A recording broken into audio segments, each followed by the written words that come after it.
Hello and welcome to Historical Humans Research Outpost 31. We are down here today for a Historical Humans Reads, where we take primary sources and bring them to your screen. I'm Colum Coleman, and today we are reading from Who Goes There by John Campbell.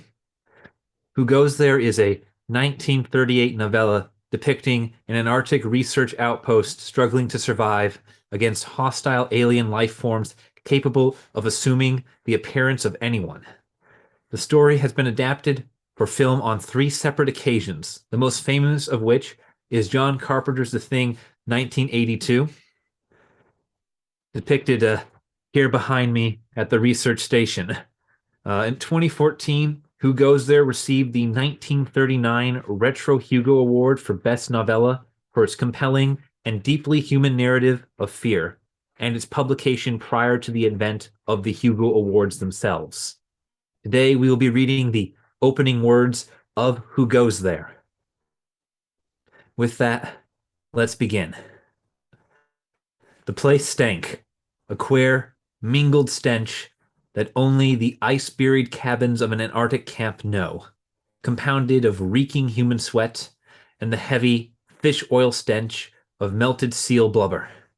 An overtone of liniment combated the musty spell of sweat and snow-drenched furs, the acrid odor of burnt cooking fat, and the animal, not unpleasant smell of dogs, diluted by time, hung in the air.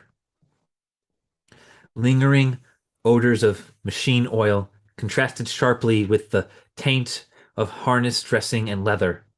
Yet, somehow, through all that reek of human beings and their associates, dogs, machines, and cooking, came another taint.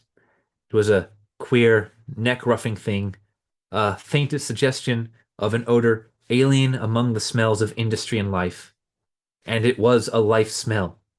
But it came from the thing that lay bound with cord and tarpaulin on the table, dripping slowly, methodically, onto the heavy planks, dank and gaunt under the unshielding glare of the electric light. Blair, the little bald-patted biologist of the expedition, twitched nervously at the wrappings, exposed clear, dark ice beneath, and then pulling the tarpaulin back into place restlessly. His little bird-like motions of suppressed eagerness danced his shadow across the fringe of dingy gray underwear hanging from the low ceiling. The equatorial fringe of stiff, graying hair around his naked skull, a comical halo about the shadow's head. Commander Gary brushed aside the lax legs of a suit of underwear and stepped towards the table. Slowly his eyes traced the rings of men sardined into the administration building. His tall, stiff body straightened fully, and he nodded. 37. All here. His voice was low, yet carried the clear authority of the commander by nature, as well as by title. You know the outline of the story back of that find of the secondary pole expedition. I have been conferring with second in command Macready and Norris, as well as Blair and Dr. Cooper. There is a difference of opinion, and because it involves the entire group, it is only just that the entire expedition personnel act on it. I'm going to ask Macready to give you the details of the story, because each of you has been too busy with his own work to follow closely the endeavors of the others. Macready?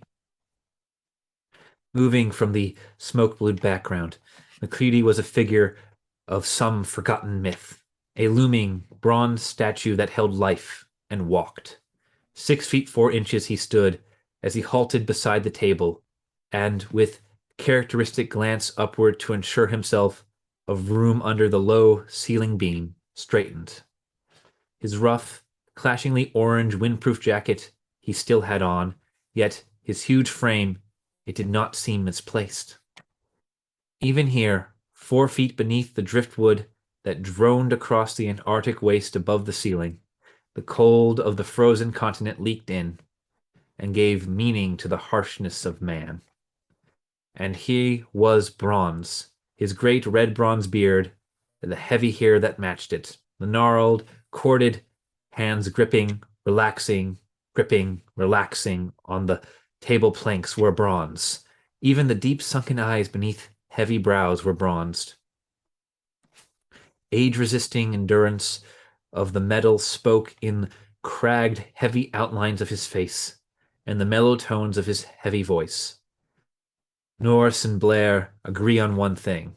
That animal we found was non-terrestrial in origin. Norris fears there may be danger in that. Blair says there's none. But I'll go back to how, why we found it. To all that was known before we came here. It appeared at this point was exactly over the south magnetic pole of the Earth. The compass does point straight down here, as you all know. The more delicate instruments of the physicists, instruments especially designed for this expedition and its study of the magnetic pole, detected a secondary effect, a secondary, less powerful magnetic influence about 80 miles southwest of here.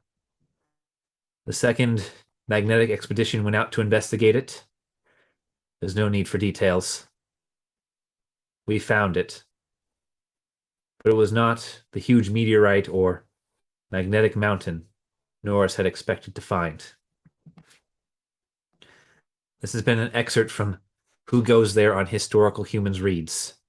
If you enjoyed this video and like to hear more excerpts from original texts, please follow or subscribe to us on your platform of choice. If there's a work you'd like to hear, be sure to like the video and leave a comment listing it below. Remember, could be anyone.